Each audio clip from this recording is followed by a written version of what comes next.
मनीषा कपड़ों के शोरूम में नौकरी करती थी और पति विनोद भी ऑटो रिक्शा चलाता था। पर पिछले महीने ही एक एक्सीडेंट में उसके पैर की एक हड्डी फ्रैक्चर हो गया, जिस कारण वो पूरी तरह से बेड रेस्ट पे था। मनीषा के ऊपर ही घर की सारी जिम्मेदारियां आ गई थी। मनीषा रोजाना सुबह नौकरी पर जाने से पहले घर का सारा काम निपटाती, अपनी सास और विनोद का खाना बनाती, विनोद की दवाई देकर जाती। इसके कारण मनीषा को कई बार शोरूम पहुंचने में देर हो जाती थी, जिस कारण उसके साथ में काम करने वाली सुमन वो उससे जलती थी और शोरूम के मैनेजर को भड़काती रहती थी। क्या बात है सपना, मनीषा दिखाई नहीं दे रही है? पर सर वो तो रोजाना ही लेट आती है। कभी कहती है ऑटो रिक्शा खराब हो गया, कभी कहती है मेरे पति की तबीयत बिगड़ गई थी, ये हो गया वो हो गया, रोजाना कुछ ना कुछ बहाना बना देती है। वो देखिए आ गई। नमस्ते सर जी। क्या बात है मनीषा, टाइम देख रही हूँ? घड़ी में टाइम देखो, ये कोई टाइम है आने का? शोरूम में आने का टाइम है 10 बजे और 10:15 हो रहे हैं। पूरे 15 मिनट देर से आई हो तुम। सर जी मैं 10 बजे तक आ जाती हूँ, बस आज ही लेट हुआ है। सुमन तू कह रही है कि तुम रोजाना ही देर से आती हो, इसका मतलब क्या? सुमन झूठ बोल रही है। वो तो आज मैंने अपनी आंखों से देखा है। अच्छा बहाना बना लेती हो। तुम्हें पता है त्योहार सर पर है, ग्राहक सुबह सुबह आने शुरू हो जाते हैं। सुमन अकेले कितना संभालेगी? जाओ अब जाके काउंटर पे खड़ी हो, और आज तुम्हें लंच टाइम 15 मिनट का ही मिलेगा, आधे घंटे का। मनीषा काउंटर पे जाके खड़ी हो जाती है और ग्राहक को कपड़े दिखाने लगती है। सुमन मन ही मन हंस रही थी, क्योंकि मनीषा की डांट पड़ने पर वो बहुत खुश थी। मनीषा सुबह से भूखी थी, क्योंकि घर के कामों में उसे अपने लिए खाने का समय ही नहीं मिला, तो वो पूरा दिन खड़े होकर काउंटर पर ग्राहकों को देखती रही। और सुमन बार बार बहाने से स्टोर रूम में जाती और कुछ न कुछ खाकर वापस आती और काम पर लग जाती। मनीषा ने पूरे दिन से कुछ भी नहीं खाया था और शाम को जब वो घर पहुंची तो घर के कामों में लग गई। उसकी सास कोई भी काम करने को राजी नहीं थी, बस सारा दिन बैठी रहती थी। विनोद की देखभाल करने से लेकर शाम तक का खाना बनाना, बस इसी में मनीषा की जिंदगी सिमट कर रह गई थी। क्या बात है बहू, आज रात की रोटी देने में बहुत देर लगा दी। हाँ माँ जी लाई, बस दाल में तड़का लगा रही हूँ। तुम्हें पता है ना मुझे रात को दवाई लेनी होती है। तुम इतनी देर से खाना दोगी तो मैं दवाई कब लूंगी? कुछ तो सोचा करो बहू। मनीषा जरा पानी देना। जी अभी लाई। ऐसे ही घर और बाहर के कामों में जिंदगी गुजर रही थी, पर एक भयानक मुसीबत मनीषा के सिर पर मड़राने वाली थी, जिससे वो बिल्कुल बेखबर थी। मनीषा अगले दिन शोरूम में पहुंची तो मालिक गुस्से में आग बबूला बैठा हुआ था। मनीषा एक बात बताओ, कल हमारे यहाँ शहर के मशहूर बिजनेसमैन की बेटी पूर्णिमा लहंगा खरीदने आई थी। उसने 2 लाख रुपए का लहंगा खरीदा था। उस लहंगे को मैंने तुम्हें कल यहीं बोला था कि वो फिनिशिंग के लिए जाएगा, उसे संभाल कर रख देना। हमारे शोरूम में उस लहंगे का एक ही पीस था जो पूर्णिमा जी को पसंद आया था। तुम्हें पता है वो लहंगा जब एक जगह से बुरी तरह से फट गया है और सीसीटीवी कैमरे में सबसे आखिरी में तुम ही जाते नजर आ रही हो।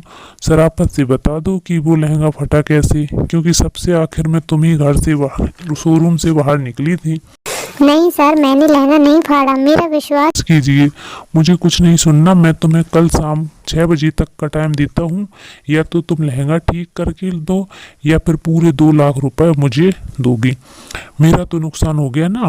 अब जाओ यहाँ से और इसे ठीक करके ही लाना, नहीं तो पैसे लेकर आना, वरना कल सुबह पुलिस तुम्हारे घर पहुँचेगी।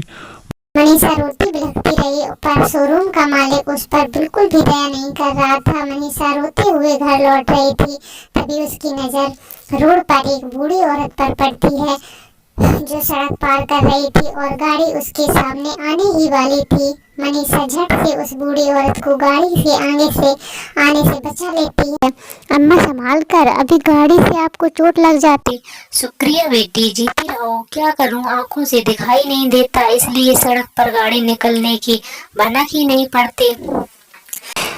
अम्मा आपके हाथ में ये पोटली गिर गई थी, ये लीजिए। बेटी तुम जानती हो इस पोटली में एक ऐसी रेशमी कपड़ा है जिससे हम अपनी पसंद की कोई भी जादुई पोशाक बना सकते हैं। किसी जमाने में मैं एक बहुत बड़ी जादूगरनी थी और इस कपड़े की सहायता से मैं बहुत सुंदर सुंदर पोशाक बना लिया करती थी। पर अब मैं उम्र के साथ साथ मेरी आंखें भी कमजोर हो गई हैं और अब मैं नहीं चाहती कि मेरे बुढ़ापे का फायदा उठाकर कोई इस कपड़े को चुरा कर ले जाए, इसलिए इसे पोटली में बांधकर अपने साथ रखती हूँ। पर मुझे लगता है अब मैं ज्यादा दिन तक इस दुनिया में नहीं रहूंगी और मेरा इस दुनिया में कोई भी नहीं है, इसलिए ये रेशम का कपड़ा मैं तुम्हें देती हूँ। इसकी सहायता से तुम कोई भी पोशाक बनाकर बेच सकती हो और अपना खुद का व्यापार कर सकती हो। अम्मा आज तो आप मेरे लिए सचमुच भगवान का कोई रूप बनकर आई हो। आपने ये कपड़ा देकर मेरी बहुत बड़ी परेशानी को दूर कर दिया है। आप मेरे साथ क्यों नहीं चलती? मैं आपको अपने साथ रखना चाहती हूँ।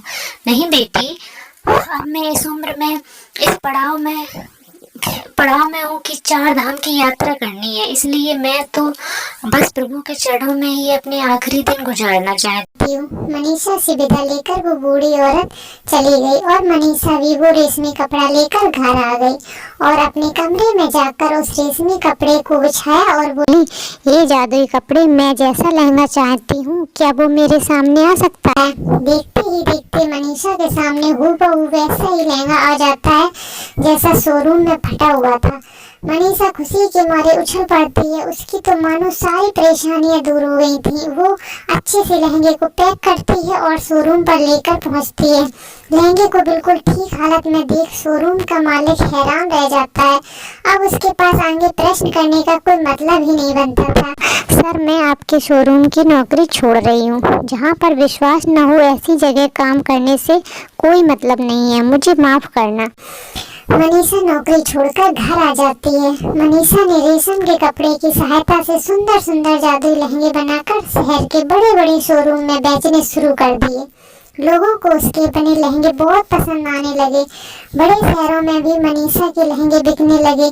ये देखकर मनीषा की सास और उसके पति बहुत खुश थे। मनीषा ने उन्हें रेशम के कपड़े के बारे में सच्चाई बता दी थी। जिस शोरूम पर मनीषा नौकरी करती थी उसके मालिक को पता चल गया था कि सुमन ही असली गुनहगार है। उसने ये लहंगा जानबूझकर फाड़ा था। उसने सुमन को नौकरी से निकाल दिया और मनीषा से माफी भी मांगी। मनीषा ने उसे माफ तो कर दिया पर उसे अपने लहंगे नहीं बेचे, जिससे वो लज्जित होकर चला गया। धीरे धीरे मनीषा ने विनोद को अच्छे अस्पताल में इलाज करवाया और विनोद भी ठीक हो गया। अब तो वो भी मनीषा के साथ साथ लहंगों के व्यापार में हाथ बटाता था।